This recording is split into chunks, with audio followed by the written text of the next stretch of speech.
આપણે હેવેઝનો આજે ત્રીજો યુઝ જોવાના છીએ.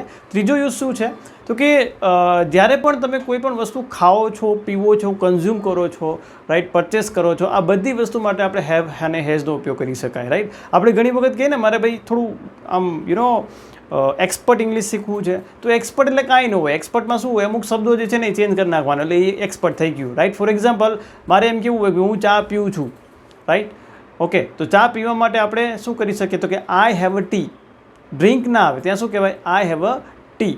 હું થમ્સઅપ પીવું છું. રાઈટ, તો આઈ ડ્રિંક થમ્સઅપ. ડ્રિંકની જગ્યાએ આપણે શું કરી શકીએ, આપણે I have a thumbs up. Okay, same way કોઈ પણ વસ્તુ આપણે ખાઈએ છીએ, રાઈટ, કે હું પીઝા ખાઉં છું તો આઈ હેવ અ પીઝા. ત્યાં ઈટ આપણે ના બોલાય પણ એની જગ્યાએ શું કહેવાય, I have a pizza. Same way dinner, I have a dinner, I have a lunch.